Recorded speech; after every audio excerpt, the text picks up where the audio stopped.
morning everybody, welcome to Mortal Gaming. This is me again, Marvin, and we're now here for another video for Ragnarok Origin. And this time we're going to be talking about the Gypsy or the Dancer. So mainly this is a video for both bards and dancers since they have very similar kit. I want to say thank you to Ann Curtis. Ann Curtis for lending me his character from the Rug Pull Guild. Let us first talk about the stats. There are two stat builds that you can build for the Bard. Since the Bard is going to be a physical attacker, so it's not going to be a magic attacker, all we need are the stats that would add physical attack to your character, namely dexterity and strength. So since the character is ranged, we would be getting most of the physical attack from dexterity since dexterity adds ranged base physical attack. We can also get physical attack from strength since it also adds 0.2 ranged base physical attack for each point of strength. Alright, so that is the first set. This is mainly applicable for PvE, but for PvP it's different. First, of course, again, dexterity since we need physical attack for our heal, and the second one would be vitality and luck. So this time we need vitality since on PvP you need to be as tanky as you can possibly be, since first you are using a two-hand weapon, you won't be having a shield, and we need luck this time since we are now pumping crit resist and at the same time also additional physical attack from luck. Okay, so that is for the second build. There is also an extra special build, but only for those who have plus 15 armor, garment, and shoes. So mainly you would be using Magic Master set on your gears. So in that case, you would now be using intelligence. So dexterity and the rest would be intelligence, so that you could gain more SP for your character and you can deal more damage. That is for the special one. It is not always going to be used. We will now go to the skill build. So we will now be explaining a little bit on the skills of the Dancer and the Bard. So they have similar skills. They change on their solo performance effects. As we tested it, it can affect other people that is not included in the party. We are still not so sure if, in terms of MVP, that would be beneficial since it affects most of the people in the area. So that goes together with the Bragg's poem of the Bard, which decreases the global cooldown of the skills of the party members. Let's talk about the passives. This subtlety passive strengthens the different types of solo performances of the character. The encore is very much needed and very much helpful. So this is the reason why you will be able to play different types of solo performances at a time, and those would stay lingering on the area around you even if you have already performed a different solo performance. Okay, so for example, this is how it works. So it says here the level 5 of the previous skill will stay lingering or stay around the caster even if the caster has already performed a different solo performance. For example, you have performed the Gypsy's Kiss. After performing the Gypsy's Kiss, it's level 10, right? And you try to perform the Hip Shaker, which damages the enemies around you. The Encore will take effect on the Gypsy's Kiss, leaving a level 5 Gypsy's Kiss around you while starting to damage the enemy. Okay, so for example, you have started to use Hip Shaker, then you will have the Hip Shaker damaging the enemy, and then when you activate the Gypsy's Kiss, the level 5 Hip Shaker is still going to be affecting the enemies around you. At the same time, you cast level 10 Gypsy's Kiss and will be healing the people around the area. Okay, so we have here the singing voice, which increases the physical defense of the characters around you, and this one cannot stack with Angelus or the whistle of the bard or the battle theme. The dance lesson increases your physical attack of your weapon. We have fantasy music. Whenever you are, performing solo performance, if you can perform them again and again, they can stack and increase either your damage and your healing done for up to 5 times. They stack up to 5 times. So you can only stack them up for a duration of 10 seconds. That's why the skill here and the sigil of the bard will be very much important in order for you to stack the fantasy chord 5 times. Okay, so we'll talk about that later.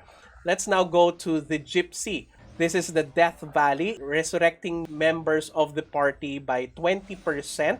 Okay, next would be Puppet Master's Trick. This one is a very good buff to your party since it increases the stats of the party by +10, but with the sacrifice of your own stats. If you have the core, which we will be talking about later, you won't sacrifice your own stats. This is important, but you need Veruscore for it. Dance Mastery increases the physical damage that you deal and at the same time reduces the global cooldown of your skills. When I say ensemble, you are performing a duo performance. You need a bard if you are a dancer, and you need a dancer if you are a bard. So the battle theme is very good. It increases your base physical attack and magical attack by a flat 100 across the level, and equipment, physical defense, and magic defense by 10%.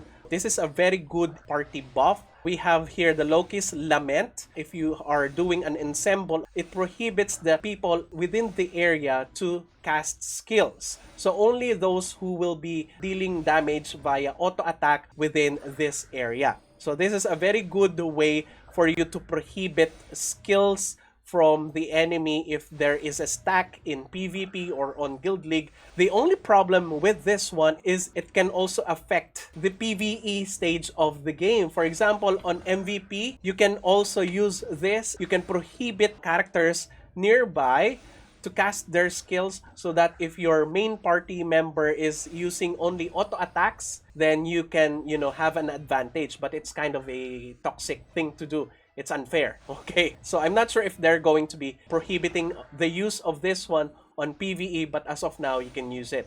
So Siegfried, the Undead God, increases the resistance on status effects. This one increases the XP gain by, I think, 12% or 10%.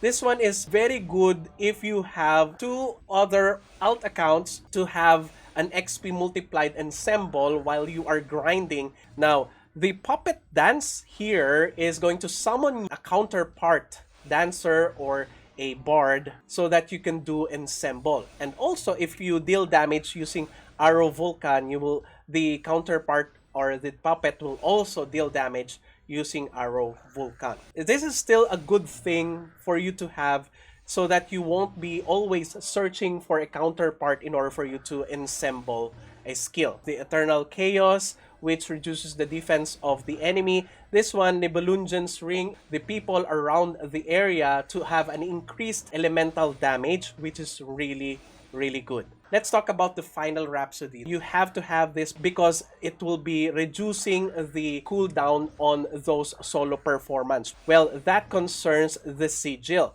The sigil that we have right now, for example, this one, Rhapsody Scope, the counterpart is just the same, Note Rampage. At the start of the battle, you will instantly gain 5 stacks of fantasy music. If you already have 5 stacks, you can now cast Final Rhapsody. What happens when you cast Final Rhapsody? All of the stacks will be consumed, but you will now obtain Sonata. So this Sonata buff will be reducing the cooldown of your solo performance skills by 4 seconds. Remember that each of these solo performance skills cooldown have 5 seconds. It will have a remaining global cooldown of 1 second. In that way, you can spam them. Okay? So when you spam them, it increases the physical damage that you deal, 5% for each cast, and it will also increase the healing done by also 5% if you cast, either Idun's Apple or the Gypsy's Kiss. So that would be a total of 25% increased physical damage or 25% increased healing done. Let's go to the skill builds. The first skill build is the grind skill build. We have here 5 on subtlety, 5 on encore, 5 on dance lesson, 10 on gypsy's keys, 5 on singing voice, and 5 on hip shaker. And then the last one would be fantasy music. For the gypsy skill tree, of course, you need Death Valley, okay? Dance mastery, 10 on battle theme, 5 coiled shot, okay? In order for you to unlock the Arrow Vulcan, and 10 on Arrow Vulcan because you can still cast Arrow Vulcan whenever you are still casting Gypsy's Keys or the Hip Shaker or even the Final Rhapsody. Alright? The next one is the DPS Support Build. You can go for the same here, okay? Subtlety, Encore, Dance Lesson, Singing Voice, Hip Shaker, Gypsy's Kiss, and fantasy music. But now for the gypsy tree, you would now start on adding Lady Luck because you would now be needed by the auto attackers because this one increases the crit damage and crit of the people around you. The next one would be the Puppet Master's trick. Now let's go to the third build, which is the ensemble build. It's still the same here: subtlety, encore, dance lesson, Gypsy's Keys, 10 on Gypsy's Keys. But this time, we will not be putting singing voice and hip shaker here since we will not be dealing damage because this is supposed to be ensemble and support skills. So you don't have to deal damage. So you can mostly use this if your party members need and require you to be pure support on MVPs or on PvP activities, okay? You would now go for Slow Grace, okay? Lady Luck, okay? So for the Gypsy, you would now go and choose 2 of the ensembles here. That is for the skill build. Let's now go to the gears. For the gears, we have the weapon. We have a whip for the Gypsy, and for the clown, we have the guitar. So they have similar skill sets and gear sets here too. So we will be basing on the arrangement here. The third and the fourth build for your weapon is the one that you should be going. So this one is for the Gypsy, the Fire Mage, wherein you would be damaging additional fire attack aside from your Hip Shaker. So when you cast Hip Shaker, there will be this fire damage. That is very good if you have already plus 15 on your weapon.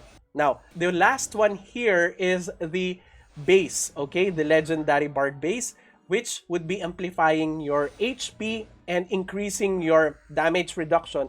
Since you don't have shield, then this is going to be necessary for PvP places and for PvP activities, or if you're just basically supporting your party members. This is very important, okay? So, Legendary Bard base. Now, let's go to the armor set. For the armor set, you could go always for tiers. So that's one of the reasons why are we going for mainly for strength when we could, just distribute our stat points to luck and strength so that we could gain more physical attack.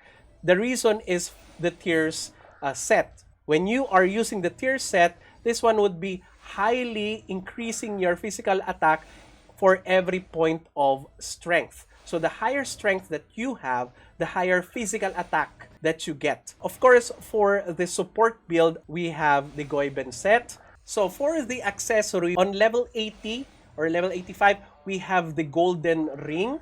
Now for level 95, we will now be going for Dark Knight Belt and Dark Knight Gloves. So Dark Knight Gloves and Dark Knight Belt. So we will be having the Fortitude of Dark Knight. When you take damage, gain 30% chance to receive damage reduction, additional 5% damage reduction, and healing taken plus 15%. Not only that, we specifically chose this because this one increases your strength, particularly your strength, additional HP, and the Dark Knight Belt increases your HP, physical damage reduction, and vitality. So that is the perfect thing to choose. Okay? So for level 105, we have the Spirit King's Guardian Ring and the Spirit King's Guardian Apple. For level 115, we have the Bradium Brooch and the Chaos Pendant. Okay? For the cards, let's talk about cards. So mainly we'll be focusing on physical attack since your healing is based on your physical attack, mainly for your physical attack. Physical damage is not going to be affecting your heal. It's just gonna affect whatever damage that you deal here on your DPS. In terms of cards, I would go first for Andre card since Andre card has 5% physical attack on 3-star. The next one could be Golem or Mummy. So Golem or Mummy would be adding 100, a total of 200, I think. 200 magical attack and physical attack at 3-star, I think. So it has a high flat attack, so I would go for that if you don't have Andre card. But it's kind of, widely available right now. For those who are seeking to deal more damage, of course, you need damage modifiers, such as the size modifiers, the race modifiers, element modifiers, etc. For the armor, of course, the element modifiers are here. You could go for that. Or you can just go for Rocker card for additional dexterity. For the cloak, of course, your target will be both Raedric card here. For the shoes, of course, you need SP. You need a lot of SP because it's costly in terms of SP. For the accessories, of course, we need a Greatest General here. We can also put Vitata card if you are mainly concentrating on increasing your heal, because the Vitata card is proven to increase healing of your character rather than the Greatest General. But the Greatest General would be affecting not only your support capability but also your DPS. So it's kind of all around. So I would go for Greatest General. Now for the headwear, we could go for Cramp card so that you could gain more physical attack. Or you could go for status resist cards like G-Earth or Marduk card if you have any. Let's go for the enchants. For the enchants, of course, we need physical attack, right? So if you have physical attack like this one, all physical attack percentage, that would be the best for your character. Second would be Legendary Bow. Now, aside from that, for armor, we need Tranquility. All Tranquility. Okay? Crit resist. So you may say that you can go for Shining for additional HP or additional healing taken, but we would still be going for Crit Resist now since this is the Paladin and Sniper meta. So you need to be as thick as possible so that you could survive those players. Okay? For the substats, you can either go for HP, Vitality, or Luck. For the costume, the headwear, and the backwear, they're all the same, Do Well and Dexterity. For the face wear and the mouth wear, they're both Crit Resist on your PvP and Sharp Battle on PvE.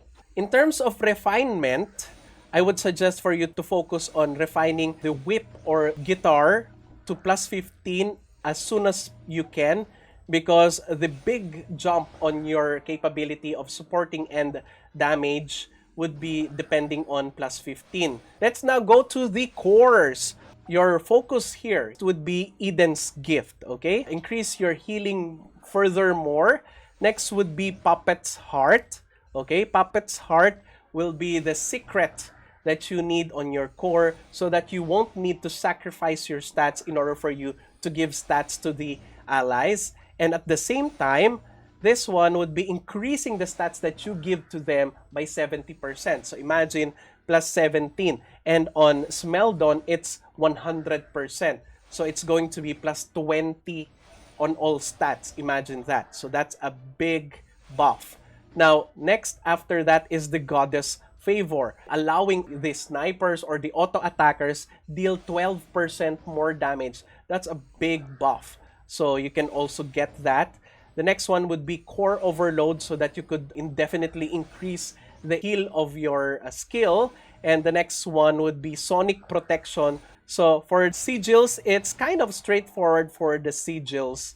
It's going to be this one, the romantic one for support, and the Rhapsody Scope for the DPS. The Gate of Suffering, Endless Nightmare, or this one, or the Painful Drowning, is going to be a little bit effective for the shards if you are on a semi-DPS build, since you could gain additional, utility across your character if this ticks on your enemies. Aside from that, anything that would be making you survive a little bit longer is much more important. For example, the Immortal Body. Aside from the Immortal Body, you could also go for Surging Protection, the Swift Breakout, and the most important one is the Deadlock Aurora. You can also go for Braveheart, but we already have the Courage Blessing for that one.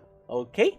So for the feathers, of course, you don't have additional, ignore defense here. So in terms of feathers, we would be suggesting for you to pump up your ignore defense, particularly the day feather and the sky feather. So you could go for pumping up more on day feather, sky feather, or even time feather and space feather, and less light and dark feathers for your build. Okay? So aside from that, for the pets, of course, the pet would be anything that would be adding support or debuff or buff on your enemy or on yourself. The number one pet that I would suggest is Squidget, since Squidget is the one that is straightforward, going to increase the damage of yourself and your party members. So right now we are at the dark frame. We are kind of farming very fast here. I could really see this going to be a thing, but for specific areas only, particularly this one, because you don't need to attract them using Earth Lord, because the two dark frames here are both reached by your AoE. So that gives you a very good advantage. So you can also go for this dark frame, or you could go for the Raedric spot, since the Raedric card is needed in this build. Okay? So that's it. I do hope that you have learned a lot on this video. This is kind of, still a beginner guide, since we are still at the first day or second day of our change to Gypsy on this character. But so that's it. Thank you everybody for watching. Again, thank you to Anchoress for lending me this character. It's time for me to rest. That's it. If you haven't subscribed to my channel, please do subscribe. If you happen to like this video, please do leave a like, share this to your friends, and click that bell notification button so you get notified every time I upload a video, now a new stream or a new content. That's it. See you again on the next video. Bye-bye.